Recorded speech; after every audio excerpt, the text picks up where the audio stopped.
C'est tous ces doutes qui nous empêchent de poster des vidéos. Mais je peux vous dire un truc, on a tout à gagner et rien à perdre sur YouTube, et ce, même si on ne devient jamais célèbre. Au moment où je tourne cette vidéo, j'ai 470 abonnés. Et même si ce serait formidable de pouvoir en vivre, je peux dire aujourd'hui avec certitude, après avoir posté plus de 100 vidéos, que ça a impacté positivement ma confiance en moi, ma créativité et plus généralement ma vie. Et je suis persuadé que n'importe qui peut se lancer et changer sa vie en créant des vidéos sur YouTube. En tout cas, c'est ce que je vais essayer de vous prouver aujourd'hui. On est seul face à soi-même lorsqu'on décide de poster une vidéo. C'est notre image qui est en jeu, donc on ne veut pas se mettre à nu pour que les gens puissent nous juger. Ces voix dans notre tête tournent en boucle comme un disque rayé. Presque impossible à arrêter.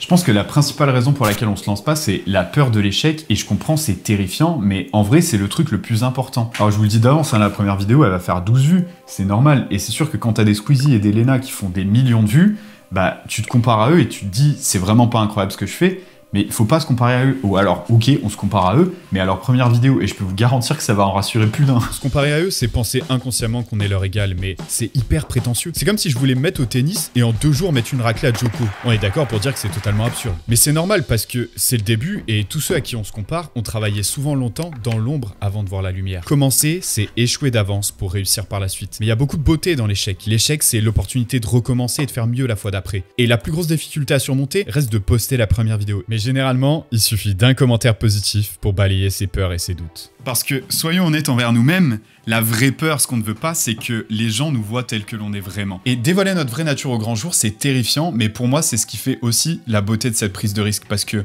on n'a pas besoin d'être parfait, célèbre, ni même incroyablement talentueux. On a juste besoin d'un peu de courage pour connecter avec des gens comme nous, pas parfait, qui se retrouve dans ce qu'on a à dire. Donc autant retourner le disque tout de suite pour jouer un morceau positif, ce morceau qui mettra en lumière tout ce qu'on va en tirer. Et j'espère sincèrement que le plus de personnes possibles vont se lancer parce que cette aventure de création a beaucoup à nous apporter. Et pour ma part, ça m'a vraiment permis de développer ma...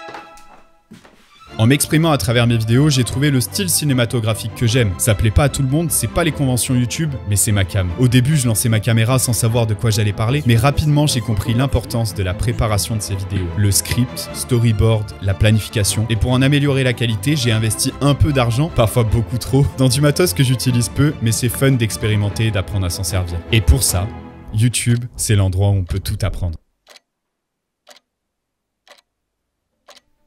On s'inspire de ce que les autres créateurs font. Parfois, on achète un équipement sans vraiment savoir quelle utilisation on en aura, puis on expérimente, on combine, on teste des nouvelles choses, on échoue, on apprend, on recommence encore et encore, jusqu'à obtenir un résultat dont on est fier. Un résultat qu'on verra d'un œil critique un jour, mais néanmoins un résultat qu'on se doit d'obtenir si on veut pouvoir avancer. Chaque création est comme une marche de plus sur un escalier infini. Aucune marche ne peut être sautée, aucun raccourci ne peut être pris, et toutes les petites victoires sont nécessaires. Le travail qu'on est capable de produire aujourd'hui est le résultat des décisions qu'on a prises, mais aussi celles qu'on n'a pas prises. De toutes les fois on s'est challengé, des nuits blanches à peaufiner des détails insignifiants, et la liste est longue, mais s'il faut retenir une chose, c'est la persévérance.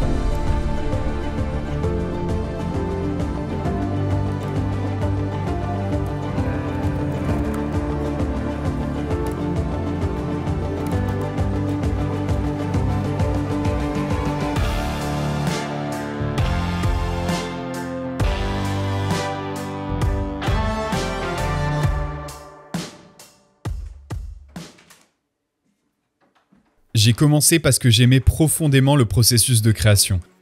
J'ai rapidement voulu faire des vues, ça ne venait pas donc j'ai finalement oublié pourquoi j'ai commencé puis j'ai abandonné.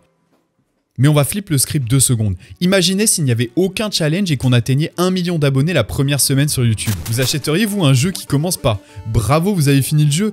Parce que moi, pas du tout.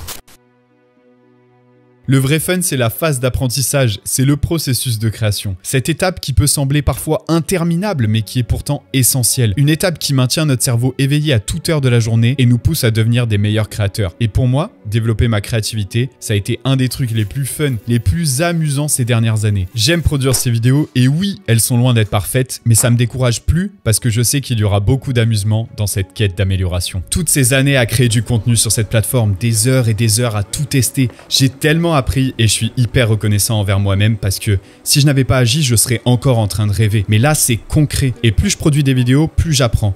Et plus on apprend, plus on a de choses à transmettre. C'est facile de dénigrer tout ce qu'on a accompli, tout le travail qu'on a fourni. Mais si on était en face du nous d'il y a 5 ans, on aurait forcément des choses à lui apprendre. Et des versions du nous d'il y a 5 ans sur internet, il y en a des centaines. Qui attendent qu'une chose, c'est la vidéo qu'on n'a pas encore postée.